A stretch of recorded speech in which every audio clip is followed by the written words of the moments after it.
ٹھیک. سنا ہے کہ جنات کو میٹھا پسند ہوتا ہے، اس میں حقیقت ہے؟ 100% حقیقت. یہ جلندھر موتی چور انارکلی میں وہاں کے ایک صاحب تھے. میں نے ان سے پوچھا، یہ دکان بہت پرانی ہے. جی. وہاں کے ایک پرانے کاریگر تھے.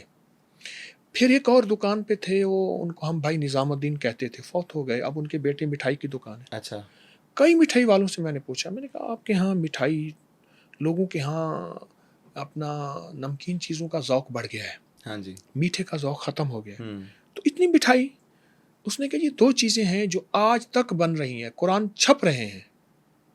کہاں جا رہے ہیں؟ چھپ رہے ہیں. بہت زیادہ جنات پڑھتے ہیں اور مٹھائیاں جنات بہت زیادہ کھاتے ہیں. میں نے کئی مٹھائی والے پرانے بابوں سے پوچھا. وہ کہتے ہیں جی رات کو آتے ہیں کچھ لوگ، ہماری مٹھائیاں لے جاتے ہیں، ہم بکتی ہیں اور دھڑا دھڑ بکتی ہیں. مٹھائی بہت وہ انسانی شکل میں آ جاتے ہیں. یقیناً آتے ہوں گے. یہ میں نے بہت تحقیق کی ہے اور واقعتاً کی ہے کہ قرآن پاک بہت پڑھتے ہیں اور مٹھائی بہت کھاتے ہیں. یہ میں نے بے بہا لوگوں سے پوچھا ہے کہ اس شعبے کا آدمی ہوں اور اس شعبے کی تحقیق اور جستجو میں لگا رہتا ہوں. صحیح. آخری سوال آپ سے، نفس کا علم کتنا وسیع ہے اور کس بیماری کا آپ پتہ چلا سکتے ہیں ایک نبض دیکھ کے؟ اس سے پہلے سائنس نے نفس کو نہیں سمجھا. جی. لیکن آج سائنس پوری کی پوری، آپ میڈیکل سائنس کو اٹھائیں تو پوری دنیا کی سائنس نبض کی طرف واپس لوٹ رہی ہے. بظاہر ہماری نبض یہ ہماری ایک ایسے احساس ہوتا ہے جیسے کوئی دھڑکن ہے، پلپٹیشن ہے. جی. لیکن نبض بڑی حقیقتیں بتاتی ہے. نبض کی جو بڑی قسمیں ہیں وہ 12 ہیں. پھر 12 قسموں کی سینکڑوں قسمیں ہیں. میں 1-2 قسمیں جانتا ہوں. جی. کتنی؟ 1-2 بس. وہ بہت بڑا نباز نہیں ہوں. لیکن 1-2 قسموں میں بھی بہت سی چیزوں کا احساس، ادراک ہو جاتا ہے. پہلے دور میں نا لوگ پیشاب دیکھتے تھے، اسے کارورا کہتے ہیں. شیشے کے برتن میں پیشاب لایا جاتا تھا اور اس میں دیکھتے تھے. خانیوال کے قریب ایک درویش تھے، اللہ والے تھے، اور وہ معالج بھی تھے. وہ اللہ کا کلام پڑھتے تھے. سبحانک لا علم لنا الا ما علمتنا انک انت العلیم الحکیم. وہ اس کو بہت پڑھتے تھے. وہ ہمیشہ کوئی بھی چیز دیکھتے تھے، یہ آیت پڑھتے تھے کہ مولا تیرا علم غالب ہے، میرے پاس کوئی علم نہیں، اپنے علم میں سے کوئی حصہ عطا فرما. مان لگے میں نے جو پیشاب دیکھا نا، ایسے دیکھا سامنے. پیشاب کے اندر دیکھا کہ مور ہے، مور نے سانپ کو منہ میں پکڑا ہوا ہے.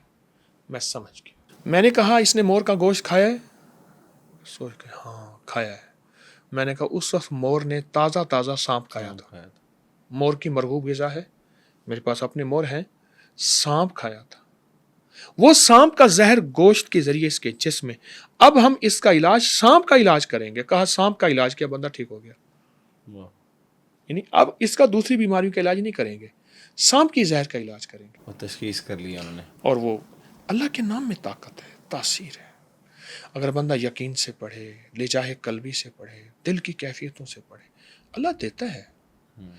میں ایک دیکھا ایک ہیروینی کو کوڑے کرکٹ میں گند میں سے کوئی چیز تلاش کر رہا تھا اور ایک لفظ کہہ رہا تھا اللہ اللہ اللہ. میں کہا واہ مولا واہ.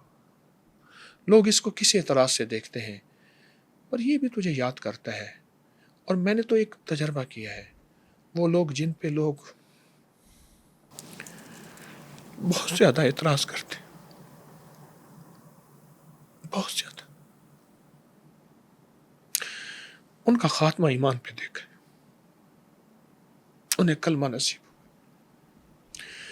یہ دنیا بہت برا بھلا کہتی ہے، بہت گندا کہتی ہے، بہت ذلیل، خبیث، کمینہ، پتہ نہیں کیا کیا لفظ کہتی ہے. میں نے تو ان کے خاتمہ ایمان پہ دیکھے. بے نیاز ہے. کھوٹے کھرے اسی کے ہیں نا.